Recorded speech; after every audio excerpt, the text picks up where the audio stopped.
कभी आप बिल्कुल अंधेरी रात में अकेले चले हैं? वो रात जिसमें कोई रोशनी नहीं, बस सन्नाटा। ऐसे समय में दिल की धड़कन तेज हो जाती है, क्योंकि हम नहीं जानते आगे क्या है। लेकिन सोचिए, अगर उस अंधेरे में भी हमें एक धीमी सी रोशनी दिखे तो कैसा लगेगा। आज हम बात करेंगे उस शक्ति की जो हमें सबसे गहरे अंधेरे में भी रोशनी देती है। वो है मां कालरात्रि। नवरात्रि का 7वां दिन मां कालरात्रि को समर्पित है। उनका नाम ही उनके रूप को दर्शाता है। काल यानी समय और मृत्यु, रात्रि यानी रात। उनका रूप गहरा नीला या काला है, बाल खुले हुए, गले में बिजली जैसी चमक और आंखों में ज्वाला। कई लोग इस रूप को देखकर डर जाते हैं, लेकिन उनका यह भयानक रूप डराने के लिए नहीं, बल्कि यह याद दिलाने के लिए है कि असली ताकत सिर्फ उजाले में नहीं, अंधेरे को अपनाने में है। कहते हैं कि जब राक्षसों का अत्याचार बढ़ गया, तब देवी ने अपना सबसे उग्र रूप धारण किया, मां कालरात्रि का। उनके केवल दर्शन से ही दानव कांप उठे और बुराई का अंत हुआ। कथा कहती है कि शक्तिशाली दैत्य शुंभ निशुंभ ने देवताओं को स्वर्ग से निकाल दिया था। धरती पर अन्याय बढ़ता गया। देवताओं ने भी प्रार्थना की और देवी दुर्गा ने मां कालरात्रि का भयंकर रूप लिया। उनकी एक हुंकार से आकाश कांप उठा। उनकी सांसों से आग की लपटें निकली। उनके कदमों से धरती हिल गई। कहते हैं जिस क्षण मां कालरात्रि ने रणभूमि में प्रवेश किया, सारे राक्षस भागने लगे।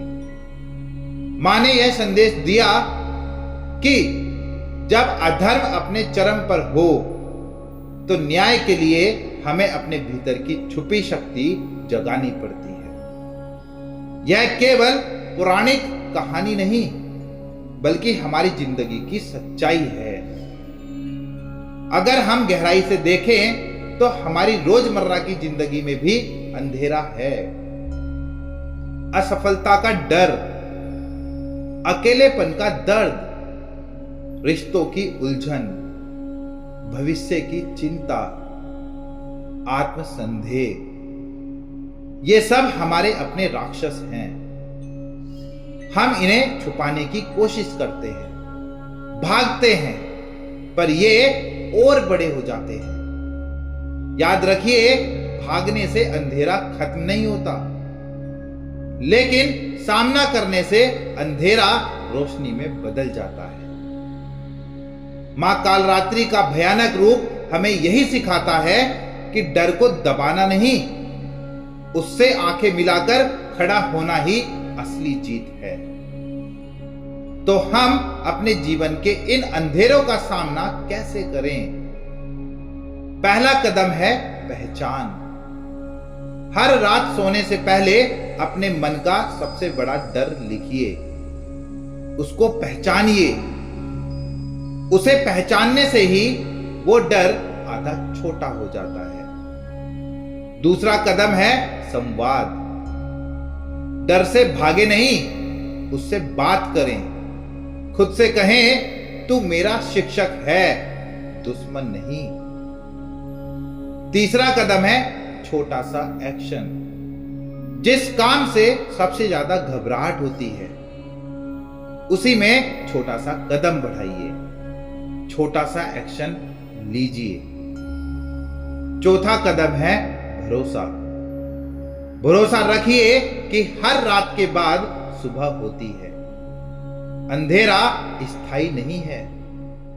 यह प्रकृति का नियम है कि रात चाहे कितनी भी लंबी हो, सुबह जरूर होती है।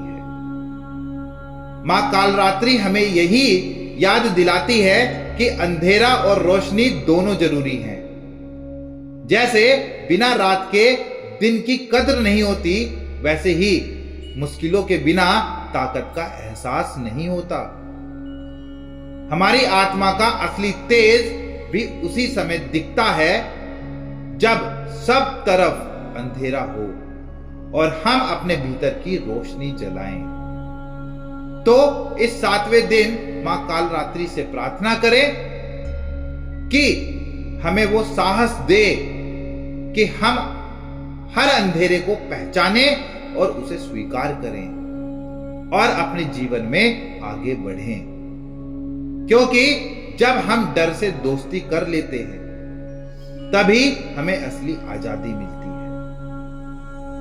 कमेंट में लिखिएगा, जय मां कालरात्रि, हर हर महादेव, जय श्री कृष्णा। अगर ये वीडियो आपको अच्छी लगी हो तो चैनल सच का दर्पण को सब्सक्राइब जरूर करिए।